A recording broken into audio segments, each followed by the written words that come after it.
विद्यार्थी मित्रों, कक्षा 6 हिंदी माध्यम में संस्कृत में पाठ 5 हस्ती हस्ती हस्ती हस्ती यानी हाथी, हस्ती हस्ती हाथी हाथी हाथी हस्ती हस्ती हस्ती यानी हाथी हाथी हाथी दिव्यै देवै देवी सृष्टि, दिव्या देवै दैवी सृष्टि यानी दिव्य दैवी सृष्टि, ये हाथी हाथी हाथी दिव्या दैवी सृष्टि यानी देवों की सृष्टि।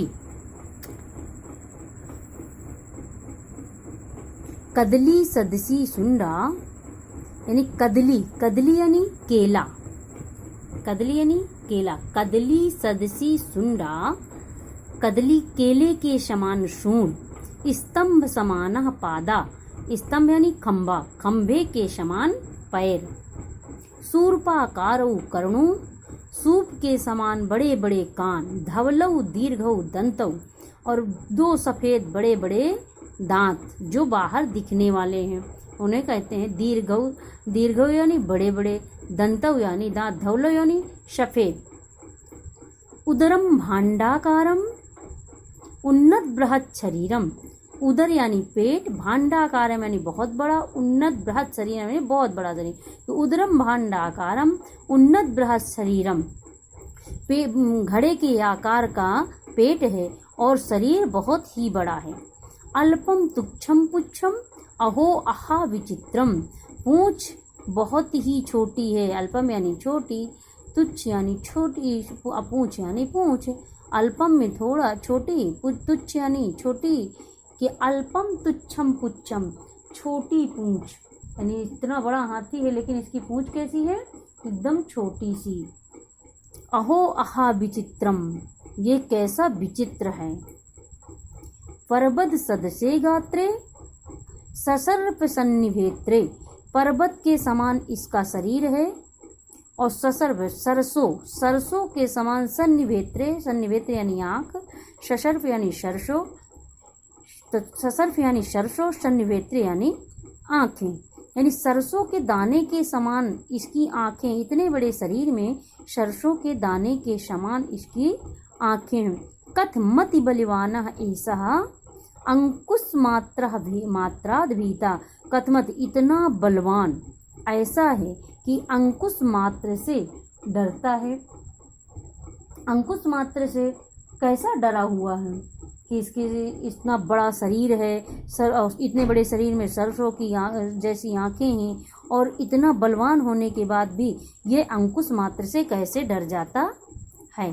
तो इस तरह से अब विद्यार्थी मित्रों, अब यहाँ पे आपको देखना है कि देखिए हस्ती यानी हाथी, दिव्य यानी दैवी सृष्टि यानी देवों का दिव्य सर्जन, कदली सदसी यानी केले के जैसी, सुंडा यानी सूंड, स्तंभ समाना खंभे जैसा, सूर्पाकारो सूप जैसे आकार का, धवलौ दीर्घौ दंत यानी सफेद लंबे दो दांत, उदरम, उदरम यानी पेट, भांडाकारम बड़े घड़े के आकार का, उन्नत यानी ऊंचा, बृहत यानी बड़ा, पर्वत सदसे यानी पर्वत के समान, गात्रे यानी शरीर में, ससर्प यानी सरसों, सन्निभ यानी जैसा, कथम यानी कैसा, अंकुश मात्राद यानी केवल अंकुश से, उन्नत बृहत शरीरम, उन्नत बृहत शरीरम, कथमति बलवाना, कथम अति बलवान, कर्णः एक एक कान, एक कान, कर्णौ दो कान, दंतः एक दांत, दंतौ दो दांत, पादः एक पैर, पादः दो से अधिक पैर, नेत्रम एक आँख, नेत्रे दो आँख और आँखें। स्वाध्याय में है कि निम्नलिखित शब्दों का उच्च स्वर से उच्चारण कीजिए, जैसे क्या है, दैवी, सृष्टि, कदली सदसी, सुंडा, स्तंभ समानः, सूर्पाकारौ कर्णौ, भांडाकारम उन्नत बृहत शरीरम, पुच्छम पर्वत सदसे अंकुश मात्राद। हाथी के विविध अंगों के नाम चित्र में दिए गए आयताकार में लिखिए। यहाँ देखिए, यहाँ चित्र में दिया गया है कि हाथी की यहाँ आपको इस जो चौरस दिया है इनमें आपके हाथी के अंगों के बारे में यहाँ लिखना है कि कान के लिए तो शूर्पाकारो, आँख के लिए तो आपको यानी सरीसृप जो सरसों जैसा। और यहाँ इसके सारे अंगों को ध्यान से देख करके और आपको अपनी नोट में लिखना है। अभी प्रश्न नंबर 30 में देखते हैं। 3 में प्रश्न नंबर 3 में है काव्य पंक्तियाँ सुवाच्य अक्षरों में लिखिए। अब ये काव्य पंक्तियाँ यहाँ पे दी गई हैं कि हस्ती हस्ती हस्ती दिव्यै देवै सृष्टि, कदली सदसी सुंडा, स्तंभ समाना पादा, शूर्पाकारो कर्णो, धवलौ दीर्घौ दंता।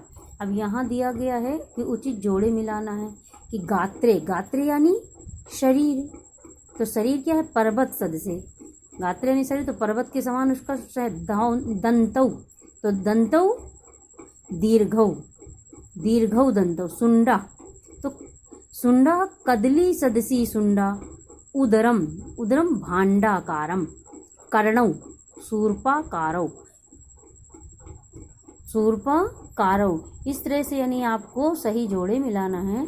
यहाँ क्रम में इनके अक्षर रखने हैं और उचित जोड़ियाँ मिला के आपको अपनी नोट में सुंदर अक्षरों में लिखना है, याद करना। प्रश्न नंबर 5 में देखिए कि चित्रों के सामने दिए गए चौकोर में उनके नाम संस्कृत में लिखना है। ये चित्र में नाम दिया गया है और यहाँ ये चौरस खाना दिया है। जैसे ये किसका वृक्ष है, कदली, कदली पत्राणी यानी कदली फल, कदली पत्राण, केले, कदली यानी केला तो केले का पेड़ तो यानी कदली। यहाँ पे शूर्प, शूर्पाकारो, शूर्प यानी शूपा, स्तंभ, स्तंभ यानी खंभा, भांडाकारम क्या है, कुंभ, भांडाकारम यानी कुंभ, कुंभ यानी घड़ा तो भांडाकारम है घड़े के समान तो घड़ा। इनके संस्कृत शब्द अपनी किताब में और नोट में सुंदर अक्षरों में लिखने हैं और याद करना है। समूह में बैठकर प्राणी पोथी बनाइए, हाथी का चित्र बनाइए। ये आपको अपनी नोट में व्यवस्थित और सुंदर अक्षरों में ध्यानपूर्वक करना है।